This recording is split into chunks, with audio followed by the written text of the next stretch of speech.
कहा करते थे पूरा परिवार जो परमात्मा का, वैसे तो पूरा विश्व उसी के बच्चे हैं, उसी के पुत्र पुत्री हैं, लेकिन उस समय उन्होंने एक गृहस्थ विधि से परिवार नहीं बनाया था। परमात्मा के परिवार में कुल 5 सदस्य थे। एक तो नीरू और नीमा, ये 2 जिनको परमात्मा लहर तारा नामक तालाब पर कमल के फूल पर शिशु रूप में मिले थे, और एक स्वयं परमात्मा, और 2 एक लड़का एक लड़की, जिसका नाम, लड़के का नाम कमाल था, लड़की का नाम कमाली था। ये दोनों लड़का और लड़की परमात्मा ने मृत जीवित किए थे किसी विशेष परिस्थिति में। तो ये कुल परिवार था परमात्मा का। तो परमात्मा एक झोपड़ी में रहा करते थे और एक जुलाहे का कार्य किया करते थे, कपड़ा बुनते थे, अपने हाथों से निर्वाह करते थे और तत्व ज्ञान का प्रचार भी करते थे, सत्संग भी करते थे और सतगुरु रूप में वो उपदेश भी दिया करते थे, दीक्षा भी देते थे और यथार्थ ज्ञान भी सुनाया करते थे। तो वो परमात्मा 600 वर्ष पहले आए थे और वो परमेश्वर की महिमा उन्होंने स्वयं ही अपनी महिमा आप ही बताई है कि चारों युग में मैं आया हूँ। प्रत्येक युग में, सतयुग में सत सुकृत कै टेरा, त्रेता नाम मुनींदर मेरा, द्वापर में करुणा में कहाया, कलयुग नाम कबीर दराया। परमात्मा कहते हैं चारों युग में मैं आया, और जो परमात्मा लीला किया ही करते हैं, अच्छी आत्माओं को मिलते हैं, उनको तत्व ज्ञान से परिचित कराते हैं, फिर अपने सतलोक में ले जाते हैं, वहाँ से फिर वापस छोड़ते हैं अपना साक्षी बना करके। कैसा है भगवान, कहाँ रहता है परमात्मा, कैसे मिलता है वो भगवान। तो ये सब अपनी प्यारी आत्माओं को बताते हैं परमेश्वर और उनको अपने से परिचित कराकर संसार में पुनः छोड़ देते हैं। फिर वो महापुरुष उस परमात्मा की आँखों देखी महिमा सुनाया करते हैं। उनमें से कौन कौन है जिनको दास जानता है, मुझ दास के नॉलेज में कलयुग के अंदर हैं। आदरणीय द्रवदास साहिब जी, आदरणीय मलुकदास साहिब जी, आदरणीय नानक साहिब जी, आदरणीय दादू साहिब जी, आदरणीय गरीबदास साहिब जी, गांव छुरानी जिला झज्जर वाले, आदरणीय गीसा दास साहिब जी, गांव खेखड़ा जिला मेरठ उत्तर प्रदेश वाले, आदरणीय स्वामी रामानंद जी काशी वाले। इन महापुरुषों को परमात्मा मिले और इन महापुरुषों ने परमेश्वर की महिमा आँखों देखी, बताई, अपनी अमृतवाणी में लिपिबद्ध करवाई। आज वो एफिडेविट हैं उस परम पिता की महिमा जो उन्होंने आँखों देखी थी। तो पुण्यात्माओं, परमेश्वर ने कहा है चारों युग में संत पुकारे, कूक कहा हम हेल रे, हीरे माणिक मोती बरसें, ये जग चुगता ढेल रे।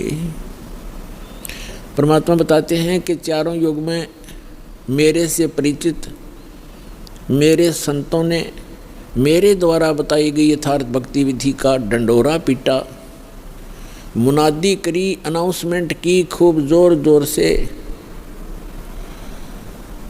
और मैंने भी आकर के प्रत्येक युग में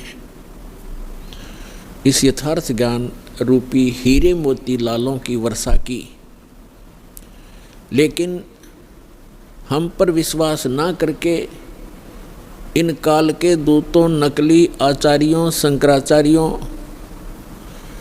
और इन झूठे गुरुओं पर विश्वास करके पूरा मानव समाज वर्तमान में डले ढो रहा है, कंकर पत्थर कौड़ी इकट्ठी कर रहा है लाल के स्थान पर। अर्थात यथार्थ ज्ञान और यथार्थ भक्ति विधि, ये तो है हीरे मोती और लाल यानी बहुमूल्य, ये हैं वास्तव लाभ देने वाले। और जो गीता अध्याय नंबर 16 के श्लोक 23 में कहा है कि शास्त्र विधि को त्याग कर जो मनमाना आचरण करते हैं, मनमानी पूजाएं करते हैं जो शास्त्रों में सदग्रंथों में विद्यमान नहीं है, तो उनको न तो कोई सुख होता है, न उनको कोई सिद्धि प्राप्त होती है और न ही उनकी गति होती है, अर्थात व्यर्थ, यूजलेस। तो जो शास्त्र विधि को त्याग कर सदग्रंथों के विपरीत साधना है, वो परमात्मा ने बताई है कि वे डले हैं, ढेल, ढेल माने डले, कंकर पत्थर जिनकी कोई वैल्यू नहीं है। चारों युग में संत पुकारे, कूक कहा हम हेल रे, हीरे माणिक मोती बरसे, ये जग चुगता ढेल रे। पर भी लेन जात है दुनिया, हमारा ज्ञान किने ना सुनिया। परमात्मा कबीर देव जी, कबीर साहिब जी बता रहे हैं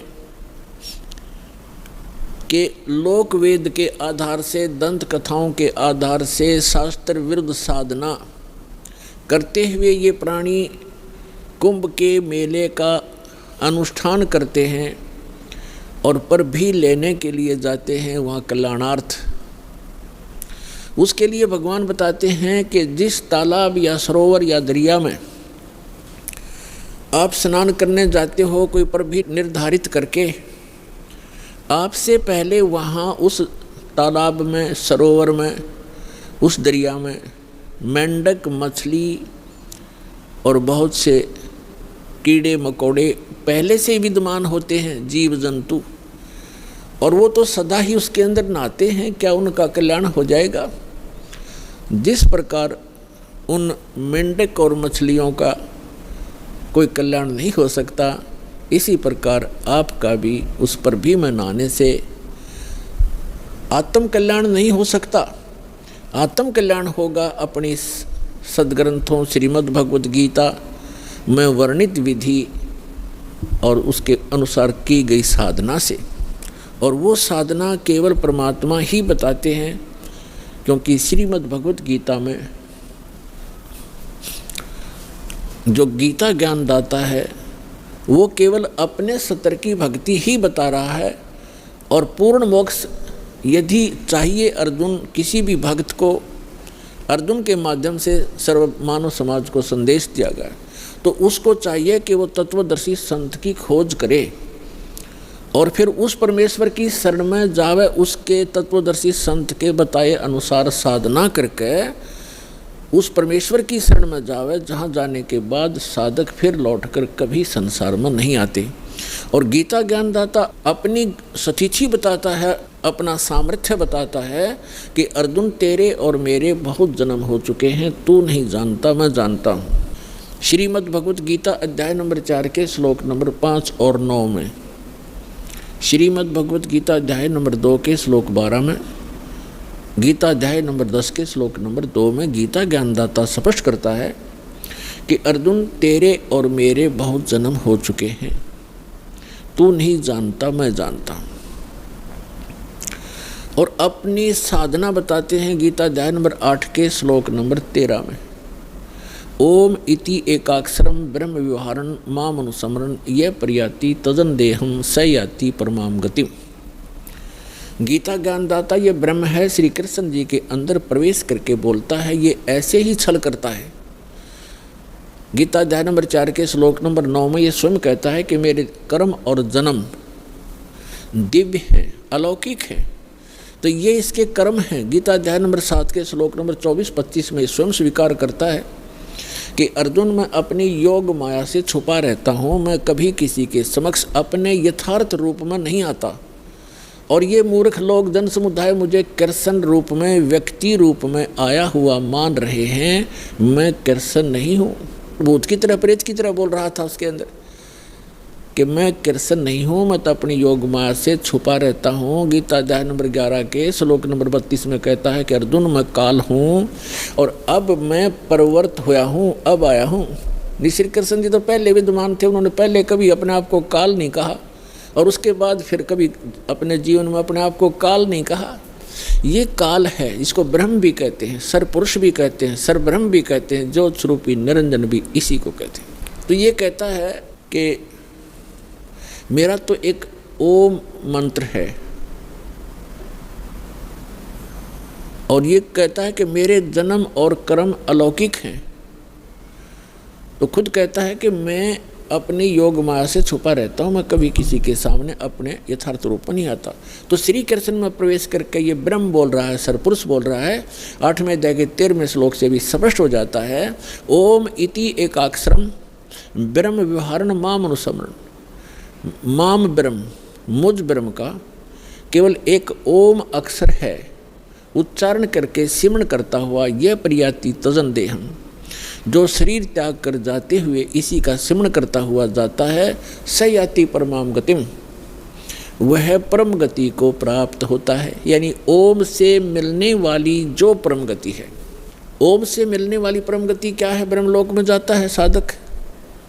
और आज तक के ऋषि महर्षियों को इस ओम से आगे कोई मंत्र का ज्ञान नहीं था और ब्रह्म को ये संपूर्ण पूर्ण परमात्मा माना करते थे। और फिर घुमा फिरा कर इन्हीं ब्रह्मा विष्णु महेश तक ही इनकी बुद्धि की सुई आकर टिक जाया करती थी, क्योंकि इनको कंप्लीट स्पिरिचुअल नॉलेज नहीं था। कारण क्या है कि वेदों में ज्ञान तो उस पूर्ण परमात्मा का अधिक है, ऐसे ही श्रीमद् भगवद गीता में ज्ञान तो पूर्ण परमात्मा का ही अधिकतर है, लेकिन पूजा की विधि केवल ब्रह्म तक की है। और गलती से इन ऋषि महर्षियों ने सतगुरु के अभाव से इस ब्रह्म को पूर्ण परमात्मा भी कह दिया, इसको पूर्ण ब्रह्म भी कह दिया, इसी को पूर्ण ब्रह्म मान लिया ब्रह्म को, जबकि ये स्वयं स्वीकार करता है कि वो परम अक्षर ब्रह्म तो कोई और है, मुझसे भिन्न है, और उसकी साधना करने से पूर्ण मोक्ष होता है।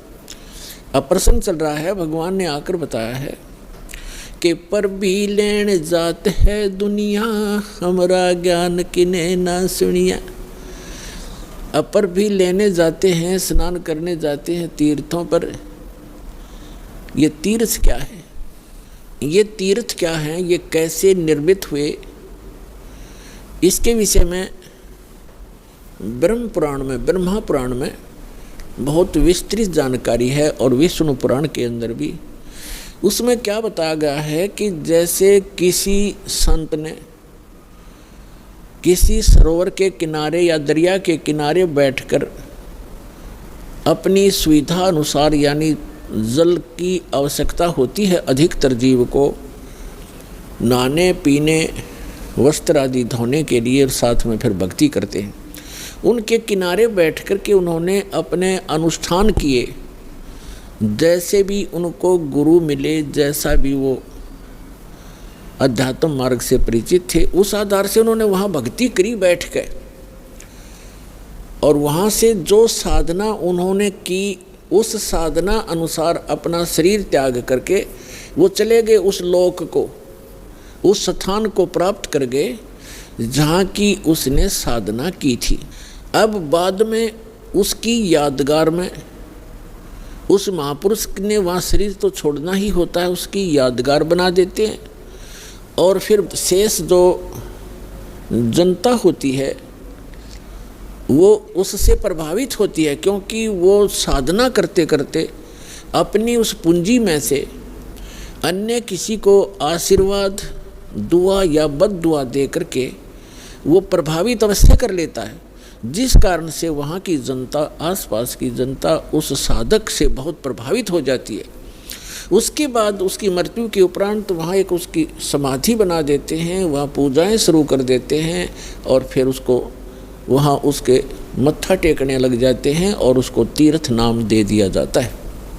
अपनात्मा परमात्मा ने आके ये निष्कर्ष दिया है कि जैसे अमरनाथ कैसे बना, अमरनाथ की स्थापना कैसे हुई, ये कैसे वेल नोन हुआ, सुप्रसिद्ध क्यों हुआ। भगवान शिव ने पार्वती जी को ये अनमोल मंत्र दिया था जिससे मोक्ष संभव है। और वो कौन सा मंत्र दिया था? जो 5 नाम का ये दास आपको देता है। प्रथम मंत्र में बीच बीच के जो 5 मंत्र हैं, ये शिव जी ने इस मंत्र का ज्ञान था और इसी को ये अमर मंत्र मानता था।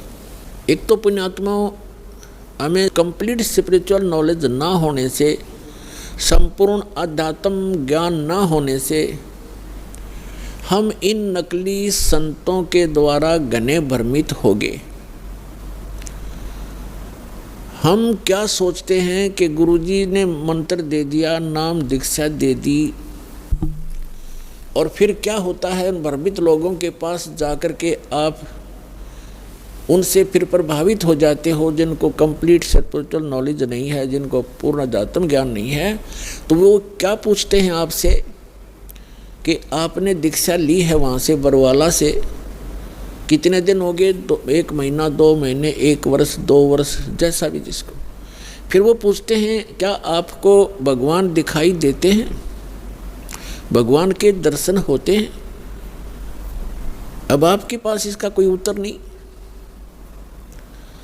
तो पुण्यात्माओं, कहने का भाव ये है कि दास जो आज प्रसंग आपके समक्ष स्पष्ट करना चाहता है, एक विषय स्पष्ट करना चाहता है कि परमात्मा की प्राप्ति, मोक्ष की प्राप्ति परमात्मा के दर्शन से नहीं, उस परमात्मा के मंत्र से होती है। पहले तो ये प्रसंग स्पष्ट करते हैं कि अमरनाथ की स्थापना कैसे हुई। पुण्यात्माओं, हमने पुराण बहुत पढ़ी हैं, पवित्र पुराण, लेकिन हमारे धर्म गुरु कोई निष्कर्ष हमें निकाल कर दे नहीं पाए, और जिस कारण से हम ऐसे उन कथाओं को याद अवश्य कर लेते थे, लेकिन हमें उनका कोई सिर पैर का पता नहीं था। जैसे पार्वती जी के 107 जन्म हो चुके थे, 108वां जन्म वो जी रही थी। भगवान शंकर वही होते थे, उनकी तब तक मृत्यु नहीं हुई थी, और पार्वती जी की 107 बार मृत्यु हो चुकी थी। और भगवान शिव जब पार्वती जी की मृत्यु होती थी बड़े व्याकुल होते थे, उनका बहुत बुरा हाल हो जाता था उस पार्वती की मृत्यु के उपरांत, उसके वियोग में। एक समय की बात है कि भगवान श्री राम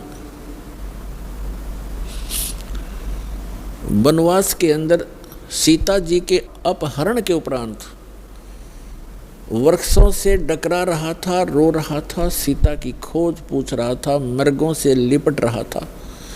ऊपर से आसमान से पार्वती और शिव देख रहे थे। भगवान शिव ने श्री रामचंद्र जी अर्थात विष्णु जी को प्रणाम किया। पार्वती जी ने देखा कि किसको प्रणाम कर रहे हैं, नीचे एक व्यक्ति रो रहा है पृथ्वी पर।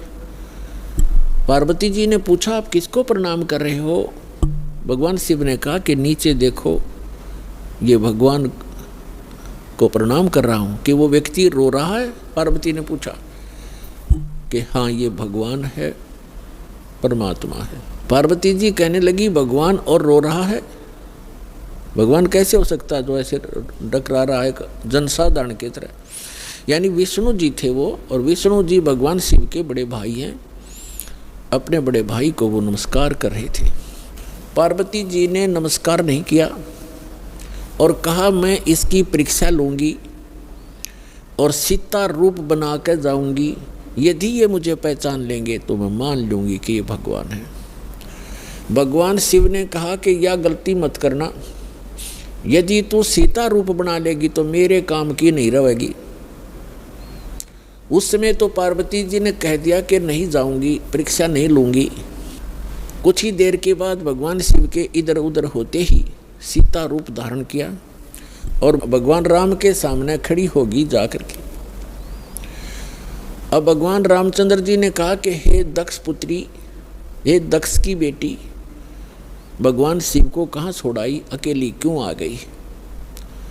इस बात से वो इतना शर्मिंदा होगी। फिर प्रणाम किया कि भगवान शिव आपको ठीक ही प्रणाम कर रहे थे, आप तो सचमुच जानी जान हो। अब देखो पुण्यात्माओं, इस काल के जाल को समझना। श्रीमद् भगवद गीता अध्याय नंबर 7 के श्लोक नंबर 8-9 में ये गीता ज्ञानदाता काल है, ब्रह्मा विष्णु महेश का पिता है, 21 ब्रह्मांड का स्वामी है। ये कहता है कि जितने भी मेरे अंतर्गत प्राणी हैं, चाहे वो ब्रह्मा है, चाहे विष्णु है, चाहे शिव जी है, चाहे शंकर है, चाहे राम और कृष्ण है उन्हीं के, तो इन सभी जीवों की बुद्धि मेरे हाथ में है, मेरे कंट्रोल में है। सब बलवानों का बल मैं हूँ, सबकी बुद्धि मैं हूँ, यानी मेरे हाथ में है। अब देखो, इस काल ने उस समय तो भगवान श्री राम की बुद्धि ऑन कर दी, जिस समय पार्वती को पहचान लिया कि सीता नहीं है तू, और उधर से अपनी पत्नी का पता नहीं उसको, उसने कौन उठा ले गया, तो खाक जानी जान था यो। तो ये सब खेल इस काल के हाथ में है। जैसे जब महाभारत का युद्ध करवाना था, उस समय अर्जुन में ताकत दे दी, एक कब मारा था तीर 20 में का निकल जा था, नरसंहार करवा दिया, उसका बैड अकाउंट बनवा दिया। फिर वही अर्जुन जिस समय भगवान श्री कृष्ण जी की मृत्यु हो गई थी और सभी यादव, भगवान श्री कृष्ण का पूरा कुल आपस में लड़का मर गया था, कटके कत्लेआम कर दिया था। 56 करोड़ यादव दुर्वासा जी के श्राप से आपस में लड़ मरे थे। कोई नर यादव शेष नहीं था उस द्वारकापुरी में, कैर टूट गया। उस समय श्री कृष्ण जी के आदेश अनुसार अर्जुन उन गोपियों को, वहाँ की सभी औरतों को लेकर वापस आ रहा था इंद्रप्रस्थ। रास्ते में वही धनुष जिससे महाभारत का युद्ध जीता था, वही धनुष उनके साथ था। रास्ते में भीलों ने, जंगली लोगों ने अर्जुन को पीटा और उनके गहने तोड़ ले गए, सारी औरतों के, कुछ एक औरतों को भी ले गई, और अर्जुन का हाथ नहीं उठा। उस समय अर्जुन रो रहा है कि कृष्ण बड़ा छलिया था, इसने जब युद्ध करवाना था तब तो मुझे शक्ति दे दी, अब वही मेरा गांडीव धनुष है, वही मैं अर्जुन हूँ, आज मेरे से ये उठ नहीं रहा है। तो यहाँ परमात्मा कहते हैं, भोले आदमियों तुम कहते हैं मूल लहे ना मूर्खा, गिनते हैं क्यों डारे। मूल लहे ना मूर्खा, ये गिनते हैं क्यों डार, कि तुम इस जड़ से परिचित नहीं हो। इस सारे एपिसोड का जो भी महाभारत वगैरह हुए हैं, इसकी मूल कौन था? ये काल था। ये काल है, जब इसने अपना उल्लू सीधा करवाना तो पावर दे देता है, जब उसकी ब्रेन मट्टी होनी है छोड़ देता बाढ़ में जाओ।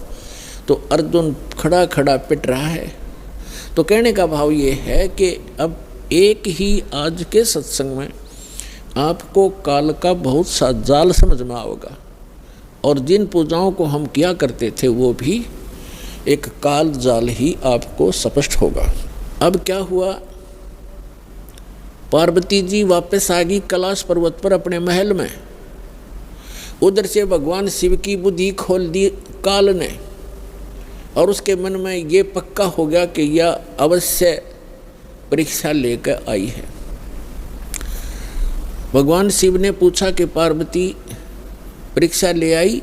झूठ बोल दिया पार्वती ने, परीक्षा नहीं ली अविनाशी, मैं ना गई कितना भी।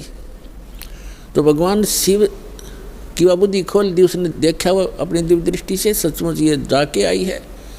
तो भगवान शिव ने पार्वती जी से पति पत्नी का नाता तोड़ दिया, रहते वहीं पर, लेकिन उनसे वो पति पत्नी वाला व्यवहार बंद कर दिया। वो जान गई अपनी गलती से कि मेरी गलती से सारा काम हुआ है। भगवान शिव ने बताया कि आपने मेरी माँ का रूप बना लिया, क्योंकि भगवान विष्णु उनके बड़े भाई हैं और लक्ष्मी उनकी विष्णु जी की पत्नी यानी बड़े भाई की पत्नी, भाभी, माँ की तुल्य मानी जाती है। तो उसने कहा कि तूने मेरी माँ का रूप बना लिया, मेरी भाभी का रूप बना लिया, इसलिए तू मेरे लिए पत्नी रूप में स्वीकार्य नहीं रही। तो उधर से पार्वती ने एक दिन देखा, 2 दिन देखा, 10 दिन 1 साल वह दुखी होगी। और जब बच्ची दुखी हो जाती है तो कहाँ आश्रय तकती है, अपने पीहर जाती है माता पिता के यहाँ। अब माता पिता के यहाँ गई, लेकिन माता पिता उससे अक्षुब्ध थे पहले से ही। क्यों? क्योंकि उसने अपनी मर्जी से विवाह किया था भगवान शिव से। उसका पिता दक्ष बिल्कुल खुश नहीं था शिव जी से ब्याह करके। अब वो अपनी मर्जी से विवाह करके आई थी, दक्ष दुखी थे उससे। उधर राजा दक्ष ने उसी समय एक यज्ञ कर रखी थी, एक धार्मिक अनुष्ठान कर रखा था अपने घर में। और धार्मिक अनुष्ठान के अंदर एक ऐसा इन ब्राह्मणों ने, गुरुओं ने बना रखा है कि धार्मिक अनुष्ठान करे तब सारी लड़कियों को, उनके पतियों को यानी अपने दामादों को भी आमंत्रित किया जाता है, और भी गणमान्य व्यक्तियों को, साधु संतों को भी आमंत्रित किया जाता है। तो पार्वती जी की जो अन्य बहनें थी उनके पति भी आए हुए थे, वो बहनें भी आमंत्रित की हुई थी, लेकिन पार्वती को आमंत्रित नहीं किया था, ना शिव को बुलाया था, क्योंकि राजा दक्ष उनकी शक्ल भी देखना नहीं चाहते थे। जब पार्वती अपने घर पहुंची तो क्या देखा, वहाँ हवन हो रहा है, यज्ञ हो रही है, और जितने भी रिलेटिव थे सभी आए हुए हैं, सभी बहनों के पति भी आए हुए हैं, और उनके यथाचित उस यज्ञ में आसन लगाए हुए हैं, और प्रतिदिन उनका हिस्सा निकाला जाता था। जैसे ब्राह्मण लोग कहते हैं, आपने देखे होंगे फेरे करते समय के 5 यहाँ धर दे, 11 वहाँ रख दे। तो ऐसे ही क्या करते हैं कि इतने रुपए अपने दामादों के रख दो, तो उनका हिस्सा रखा हुआ था प्रत्येक के आसनों के पास।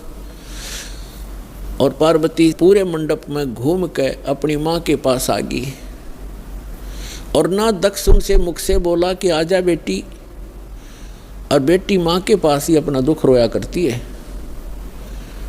अपनी माँ के पास जाके कहने लगी, माँ आपने यज्ञ कर रखा है, धर्म यज्ञ कर रहे हो, और हमारे को आपने आमंत्रित नहीं किया, क्यों नहीं किया? और ऐसा भी था कि जैसे किसी बहन का कोई पति नहीं आया है, उपस्थित नहीं हो पाया किसी कारण से, तो उसका आसन लगा रखा है और उसके लिए फी प्रॉपर उसका हिस्सा भी रखा हुआ है। तो पार्वती जी ने कहा अपनी माँ से कि आपने ना तो अपने दामाद को आमंत्रित किया, ना मुझे किया, ना उसका आसन लगा रखा है। ऐसा भेदभाव तुमने क्यों किया हमारे से? तब माँ ने कहा कि बेटी, ना तो तू मानती मेरी बात, ना तेरा पिता मानता। तूने भी अपनी मर्जी से ब्याह किया था, इससे तेरा पिता क्षुब्ध है, और ये इस कारण से तुम्हें बुलाया नहीं।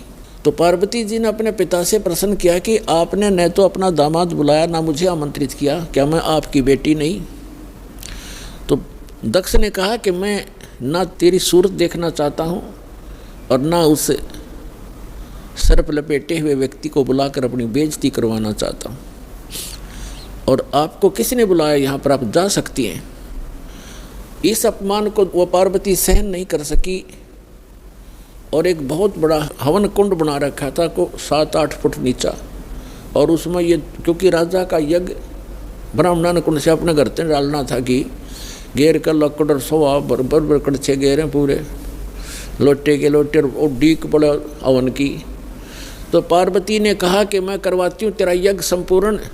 ऐसा क्षुब्ध हुई, इतना गुस्सा मान के, और हवन कुंड में छलांग लगा कर जल गई।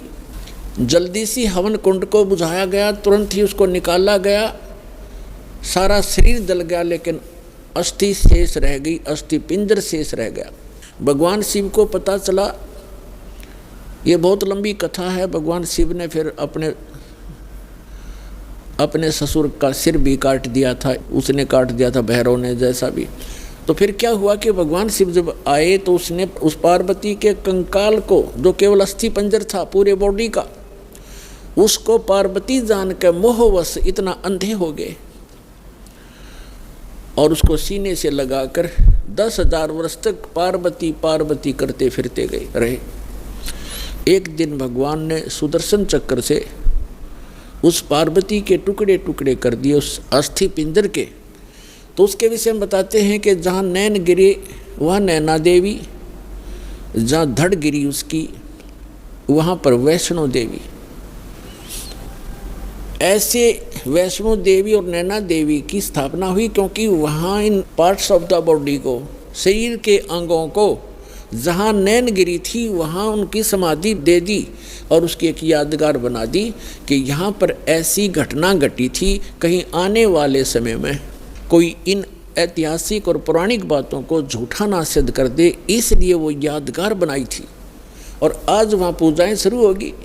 ऐसी जहाँ धड़ गिरा था वहाँ पर वैष्णो देवी बना दी, एक यादगार बना दी और उसको मंदिर का रूप दे दिया, जैसे कि आने वाले समय में ये चिन्ह बना रहे, ये अवशेष बने रहे। इस प्रकार ये हमारे धार्मिक तीर्थ बने। हम फिर जाने लगे, वहाँ श्रद्धा से मत्था टेकने लगे, दान दक्षिणा करने लगे, फिर पुजारी बैठा दिए। अब वहीं घंटी बजा के हम कल्याण मोक्ष समझने लगे। तो अध्यात्म ज्ञानहीनता के कारण हम ऐसा कर रहे थे, ये डले ढो रहे थे।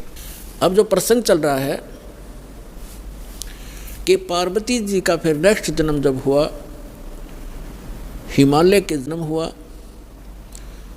और शिव से विवाह हुआ। और भगवान शिव क्या करते थे कि जितनी बार भी पार्वती की मृत्यु हुई, उनके कंकाल को यानी रूंड को, इस हड्डी के सिर के ऊपरले हिस्से को वो निकाल लेते थे और उसको एक धागे में डाल करके रखते थे, ताकि वो गिनती करते थे कि कितनी बार इसकी मृत्यु हो रही। 107 कंकाल सिर के भगवान शिव ने टांग रखे थे डोरी में, रस्सी में। और पार्वती पूछा करती थी कि ये क्या है, तो शिव जी टाल मटोल कर दिया करते थे कि ये मेरा कुछ अपना अनुष्ठान है, तू मत बोल। भगवान शिव ने बहुत बार पार्वती जी से कहा था कि आप भक्ति किया करो, देखो मैं भी करता हूँ। तो पार्वती जी कहा करती थी कि मुझे तो भगवान मिल गए हैं, आप देवों के देव महादेव हो, मुझे क्या ज़रूरत है भक्ति करने की। भगवान शिव बहुत समझाया करते थे कि जीव को भक्ति अवश्य करनी चाहिए, साधना करनी चाहिए, उस परमात्मा की भक्ति करो। लेकिन उस पार्वती का गला या बात उतरा नहीं करती। पुण्यात्माओं, जिस प्राणी को सुख गणा है वो सुख इस प्राणी का महादुश्मन है। कबीर साहब कहते हैं, सुख के माथे पत्थर पड़ो जिस ते नाम हृदय ते जावे, और बलिहारी व दुख के जो पल पल नाम रटावे। तो पार्वती को इतना सुख था, सभी देवी देव हाथ जोड़ा करते थे और सर्व ऐश्वर्य उपलब्ध थे, तो उसने क्या जरूरत थी भक्ति करने की। तो इसलिए भगवान शिव के पास जो मंत्र था वो स्वयं जाप करते थे, वो पार्वती जी को मंत्र बताया नहीं। एक दिन भगवान शिव सैर सपट्टे को गए हुए थे बाहर, पीछे से नारद जी आ गए और नारद जी बोले कि हे माता, आप जन्म और मरण के दुख को सहन कर रही हो और आपके घर में एक ऐसी अनमोल वस्तु है जिसके सेवन करने से आपका ये जन्म और मृत्यु मिट सकता है। पार्वती जी ने पूछा कि भाई नारद, ऐसी कौन सी वस्तु है, मुझे तो मालूम नहीं। उस नारद जी ने बताया कि आप भगवान शिव के पास एक मंत्र है, अमर मंत्र, और वो किसी को नहीं बताते और स्वयं मंत्र का जाप करते हैं, जिस कारण से वो अमर हैं। और उस मंत्र के अभाव से आप जन्म और मृत्यु को प्राप्त होते रहते हो। आपका 108वां जन्म है और भगवान शिव कंस्टेंट चल रहे हैं। और ये जितने भी ये कंकाल टंगे हुए हैं सिर के, रूंड तेरे, ये आपके हैं।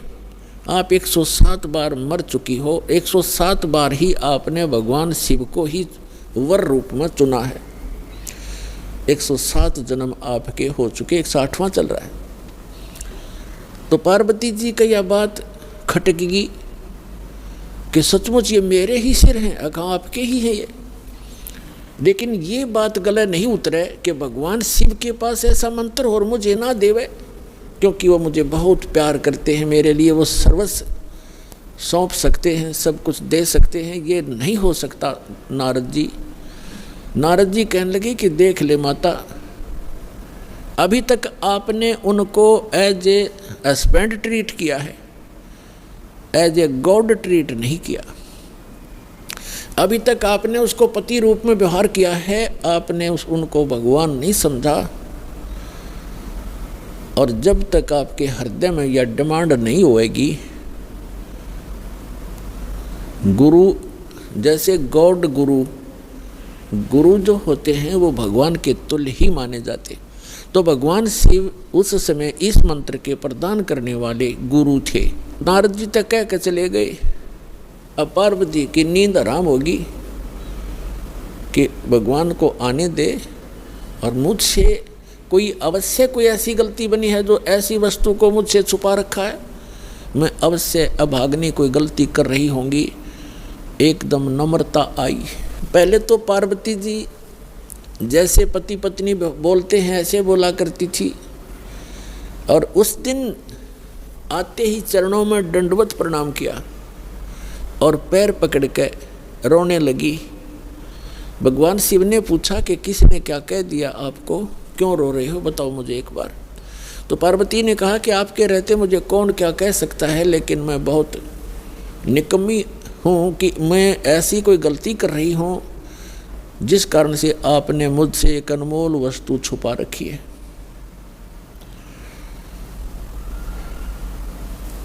और मैं तो बालक हूँ, आप तो भगवान हो, बालकों की गलतियाँ माफ़ किया करते, मैं तो बालिका हूँ आपके सामने, और मुझे क्षमा करो, मुझसे कोई ऐसी गलती हुई। आपके पास एक अमोघ मंत्र है जिससे मेरा कल्याण हो सकता है। और तब भगवान शिव ने पूछा, भगवान शिव ने सोचा आज या कौन सा स्टेशन पकड़ेगी, या तो कदे भी इस बात के निकट भी नहीं थी, ना ऐसा मैंने कदे भाव देखा, ऐसी विनम्र नहीं देखी। तब उसने कहा कि तुझे कौन ऐसा भगवान मिल गया जो तेरी बुद्धि बदल दी, ये तेरे सतर का ज्ञान नहीं पार्वती, तेरी बुद्धि को मैं खूब जानता हूँ। तब पार्वती जी ने कहा कि नारद जी आए थे, उन्होंने मुझे बताया है कि ये जितने भी ये कंकाल टंगे हुए इस माला में, ये मेरे सिर के, मेरे मुंह के रुंड, ये मेरे ही बताए हैं। मैं 107 बार मर चुकी हूँ और आपको ही पति बनाया है मैंने। हे भगवान, क्या मैं मरती थी, आप मुझे कितना प्यार करते हो, और ये जब मैं मरती थी तो क्या आपको दुख नहीं होता था, और फिर भी आपने मुझे वह वस्तु नहीं दी जिससे मैं आपके जीवन तक तो जीवित रह सकती थी, इस मंत्र से ऐसा बताया है। तब भगवान शिव ने कहा कि सचमुच ये सब सिर तेरे ही हैं और गिनती के लिए रखे हुए हैं ताकि तेरी बुद्धि ठिकाना आ जा, इसलिए रखे। और ये दिन आ गया आज। तो परमात्मा ने, भगवान शिव ने कहा कि आज तक मैं तेरी मृत्यु के उपरांत मैं कितना दुखी हुआ करता, वो तो मेरा मन जाने। जैसे उन्होंने बताया कि एक बार राजा दक्ष के यहाँ तू मृत्यु को प्राप्त हुई थी, और तेरे उस अस्थि पिंजर को लिए मैं 10,000 वर्ष तक सीने से लगाए फिरा करता। मैं इतना पागल की तरह तेरे ऊपर आसक्त था, तेरे वियोग में मैं इतना दुखी होता था। पार्वती ने कहा कि फिर भी आपने मुझे ये मंत्र क्यों नहीं दिया जिससे मैं मरती नहीं और आपके साथ ही रहती। तब भगवान शिव ने कहा कि ये मंत्र ऐसे नहीं दिया जा सकता, जब तक जिज्ञासा प्रबल ना हो इस मंत्र के बताने का कोई लाभ नहीं बताने वाले को, बल्कि पाप ही लगता है। अब जैसे एक सीप होती है जिससे मोती बनते हैं, एक जीव होता है समुद्र में, उसका ऊपर का जो बॉडी होता है वो बहुत सख्त होता है, और छोटा सा सीप होता है, और वो जिस समय समुद्र के अंदर एक ऐसा वातावरण बनता है उसको प्यास लगती है, और वो समुद्र के जल को ग्रहण नहीं करती, वो ऊपर आ जाती है सतह पर, पानी के ऊपर की सतह पर। और जब स्वाति अक्षत्र में स्वाति नक्षत्र की ऊपर से कोई बूंद आसमान से उसके मुख पर गिर जाती है उस समय, तो उस बूंद से जब मुंह खुला हो सीप का, उसकी डिमांड होती है उस बूंद की, आसमान के पानी की बूंद की, और उसमें मुंह खुला हो और उसमें वर्षा हो रही हो, तो मुंह खुले हुए पर एक ही बूंद पर्याप्त है उसमें मोती बनाने के लिए। और मुंह खुला ना हो और सीप बेशक ऊपर सतह पर जल के ऊपर घूम रही हो, चाहे सारा सामन बरस जा, उस मोती नहीं बन सकता क्योंकि उसका मुंह खुला नहीं है। तो ऐसे ऊपर बगैर मुंह खुले और उस बूंद की कोई वैल्यू नहीं है, व्यर्थ जाती है। ठीक इसी प्रकार भगवान शिव ने बताया कि आपके अंतःकरण का मुंह खुला नहीं था, आपके अंदर ये जिज्ञासा उत्पन्न नहीं हुई थी, इसकी डिमांड नहीं हुई थी। और आज नारद जी ने आपके अंदर ये प्रेरणा पैदा करके आपके अंतःकरण की वो डिमांड प्रेरित कर दिया, आपको आपकी प्रबल इच्छा होगी। अब ये मंत्र दूंगा पार्वती तो तेरा काम करेगा। पहले मैंने बहुत बार कोशिश की थी कि आपको ये मंत्र दूं, लेकिन आपने तो कान्हा पे कटाड़ी सारी बात, और कभी भी नहीं आपने भक्ति करने की सोची भी नहीं। अगर आप मेरे ज्ञान को सुनती तो मैं ये मंत्र आपको प्रेरित करके ये मंत्र भी देता, लेकिन ये ऐसा अनमोल मंत्र है, बगैर जिज्ञासु के और प्रबल इच्छा हुए बिना ये देना व्यर्थ होता है। इसलिए मैंने आपको मरते हुए भी देखा, मैं रोता भी था, डकराता था, टक्कर मारता था, लेकिन ये अनमोल वस्तु दे नहीं सकता था। तो पुण्यात्माओं, उस मंत्र को कितना कॉन्फिडेंस रखा गया था भगवान शिव के द्वारा। पार्वती के अतिरिक्त उन्होंने किसी को ये मंत्र फिर खोला भी नहीं। अब पार्वती से कहा कि इस मंत्र को मैं उस स्थान पर दूंगा, कोई अन्य जीव जंतु ना सुन ले। तो वो कहाँ ले गए उनको? वहाँ ले गए जहाँ आज अमरनाथ नाम से स्थान प्रसिद्ध है। वहाँ एक उस स्थान पर एक सूखा वृक्ष था, सूखा वृक्ष खड़ा था, उसके पत्ते नहीं थे, टहनी अवश्य खड़ी थी, पत्तों रहित सूखी। और उसकी एक खोगड़ माने वृक्ष के अंदर एक उसके तने में एक सुराख बन जाता अपने आप ही कुदरती, और उसमें एक मादा तोते ने अंडे दे रखे थे, उत्पन्न कर रखे थे। एक तोते के अंडे थे उसमें, क्योंकि अगर कोई हरे वृक्ष के नीचे बैठते हैं तो कोई ना कोई पक्षी भी आकर बैठ सकता था, दिखाई नहीं देता। इसलिए ऐसे सूखे वृक्ष के नीचे बैठे जाकर कि कोई पक्षी भी निकट आवेगा तो पता लग जाएगा। तो उससे पहले भगवान शिव ने अपने दोनों हाथों को ऐसे जोर से बजाया 3 बार, और इतना भयंकर नाद हुआ, आसपास के पक्षी और पशु सैकड़ों किलोमीटर दूर उड़कर चले गए, इतने भयभीत हो गए। और जो अंडे थे वो भी बच्चे बनकर उड़ गए। एक अंडा वो खराब था, डिफेक्टिव था, वो वहाँ रह गया। अब पुण्यात्मा देखना, ये है कंप्लीट स्पिरिचुअल नॉलेज, ये संपूर्ण अध्यात्म ज्ञान है। अब आप देखते हो जैसे अस्थि उठाते हैं, अस्थि फूल उठाते हैं, जो हार्ड जीव के, मनुष्य के, स्त्री या पुरुष के जला दिए जाते हैं, शरीर को अंतिम संस्कार कर दिया जाता है शरीर का, उसके बाद उसके कुछ कण हड्डियों के बच जाते हैं, उनको फूल बोलते हैं, अस्थि बोलते हैं। उनको वहाँ से उठाया जाता है उस राख से, और कहाँ डाल के आते हैं? गंगा में, दरिया में। क्यों डालते हैं? ये तो एक बहकाने वाली बात है कि वहाँ गति करवाने जाते हैं। मरने के बाद जीव चला गया जहाँ जाना था, उन हड्डियों के कहीं फेंकने से, दरिया में डालने से गति होती है। उसका मूल उद्देश्य ये है कि जैसे हम जिस बॉडी में रहे हैं, ये शरीर हमने सबसे प्रिय है। इंसान कोई रोगी हो जाता है रोग भयंकर होता है, उसमें बहुत इलाज करवाना पड़ता है, तो अपने मकान और ज़मीन को भी बेचकर इस शरीर को सुरक्षित रखना चाहता है। ये कितना प्रिय होता है। और इसको छोड़कर जब ये प्राणी जाता है, पहले ये ऊपर ले जाया जाता है, वहाँ तपस्शिला पर इसको भूना जाता है, इसके अंदर से गंध निकाल कर फिर इस जीव को फेंक दिया जाता है। ये आकाश मार्ग से आकर धर्मराज के दरबार में पंक्ति में खड़ा हो जाता है।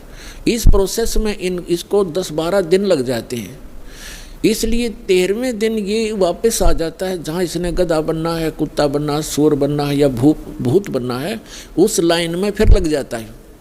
तो ये प्रेत बन जाते हैं अधिकतर। भूत पूज कर भूत बनेंगे, तो हम सब भूतों की पूजा ही करते थे।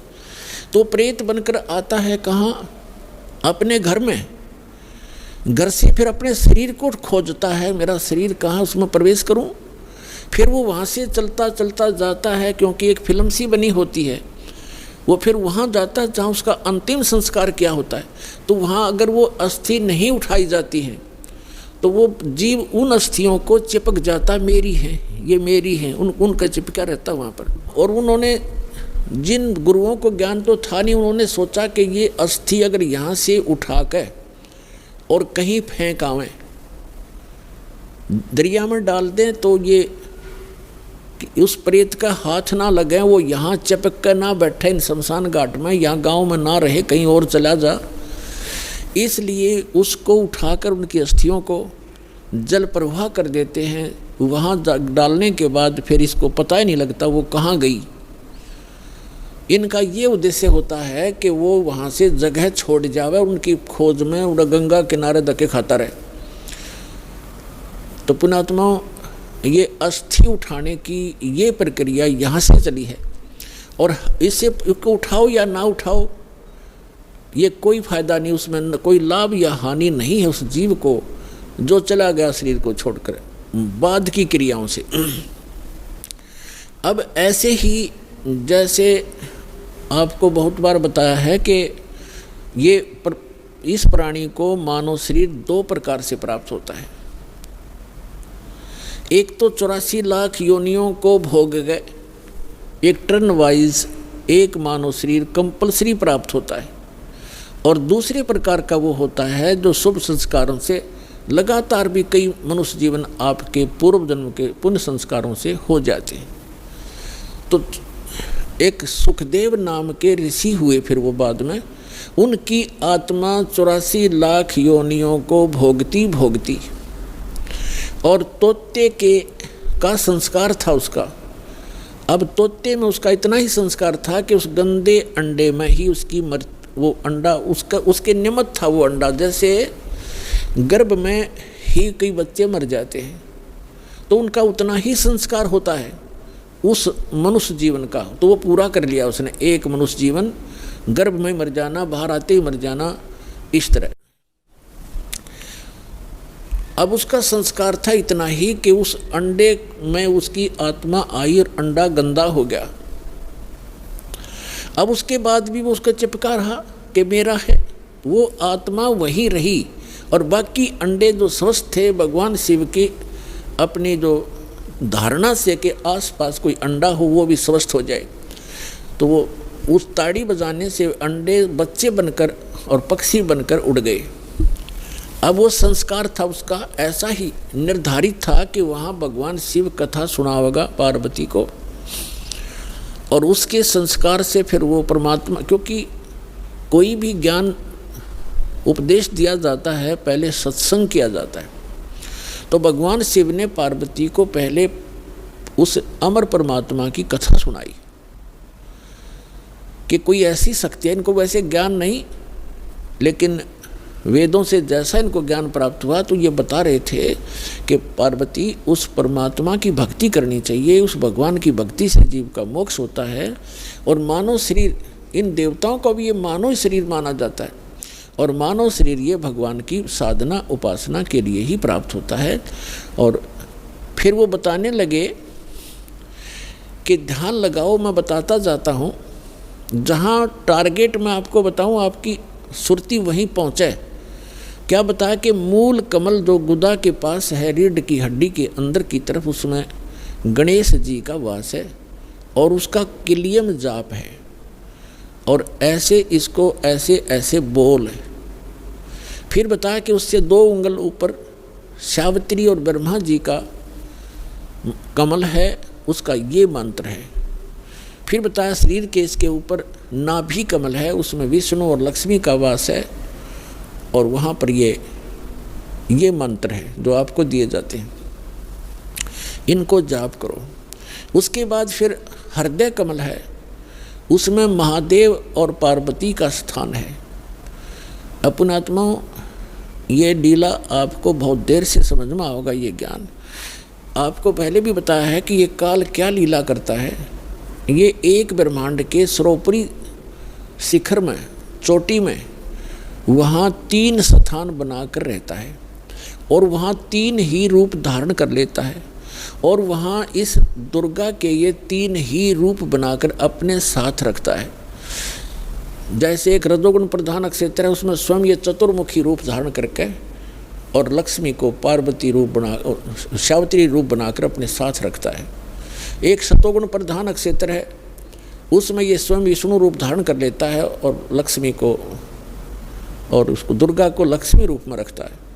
और तीसरा वहाँ पर एक तमोगुण प्रधान नक्षत्र है, उसमें ये स्वयं अपना शिव रूप धारण करके, जैसा शिव आप देखते हो, और उसके 5 मुख हैं, उसके शिव के भी 5 मुख हैं। वहाँ पर जब ये बनाता है वो 2-1 भी रख लेता है, ऐसा इसकी लीला है। तो वहाँ 10-10 भी मुख बना सकता है ये, वहाँ 10-1000 तक ये मुख बना सकता है ये काल। तो वहाँ ये शिव रूप में रहता है और दुर्गा को पार्वती रूप में रखता है। तो जो हमारे कमलों के अंदर जो हमने जो दिखाई देंगे देवता, वो वही उसी का रिफ्लेक्शन दिखता है। और वहाँ के इन स्थानों के इंचार्ज ये इनके पुत्र होते हैं, जहाँ इनके कार्यालय हैं, जैसे शिवपुरी है, विष्णुपुरी है, ब्रह्मापुरी है, ये अलग हैं, और वहाँ पर रिफ्लेक्शन उसका ही आता है। और वहाँ जो जीव इस मंत्र की साधना करते हैं, उनकी साधना का अकाउंट ये इसके पुत्र रखते हैं। जैसे हम ब्रह्मा जी और सावित्री का जाप करते हैं, तो वो अकाउंट इनके पास जाएगा, अकाउंट यही रखेंगे ये ब्रह्मा विष्णु महेश ही अलग से। तो पुण्यात्माओं, ये PhD का मार्ग है, धीरे धीरे आपको समझ में आएगा। तो यहाँ शिव बता रहा है कि हृदय कमल में शिव और पार्वती का स्थान है, इसके ऐसे 12 पंखुड़ियाँ हैं, इसका ये मंत्र है। फिर कंठ कमल में देख, ये दुर्गा का स्थान है, और इसमें इतने कमल हैं, 16 पंखुड़ी हैं, और इसका ये मंत्र है। तो ऐसे जब वो जाप करती हुई जा रही थी, फिर कहा कि त्रिकुटी में की तरफ चलो पार्वती। अब जो ही वो ऊपर को उठी, यहाँ से समाधिस्थ हो गई वो, क्योंकि पुण्यात्माएं जो होती हैं उनका शरीर एक बहुत कोमल होता है, उनमें इतने विकार नहीं होते जैसे हम कलयुग में आ गए। सतयुग में क्या था? सतयुग में प्रत्येक व्यक्ति, कोई भी था, जन साधारण भी और ब्राह्मण गुरु भी, उनकी समाधि तुरंत लग जाया करती थी, क्योंकि शरीर इतना पिछले पुनः संस्कारों से इतना कोमल होता था, इतना स्वच्छ होता था, अंदर से सब नसें सब वो उनका साफ होता था, बहुत आसानी से समाधि लग जाती थी। तो ऐसी वो देव स्वरूप शरीर था पार्वती का, तो स्वयं उनका एकदम समाधि लग गई। वो अंदर सुरती उसकी कमलों में चली गई, और उन कमलों में घुसकर वो नज़ारा देखने लगी। अब जैसे पुण्यात्माओं, आप सिनेमा देखने जाते थे पहले, अब तो नहीं देखेंगे हम, पहले सिनेमा देखने जाते थे 3 घंटे, 3 घंटा का न्यू पता नहीं चला था किस में गए, क्योंकि कभी कुछ देख रहे हैं, कभी कुछ देख रहे हैं, कभी कुछ देख रहे हैं।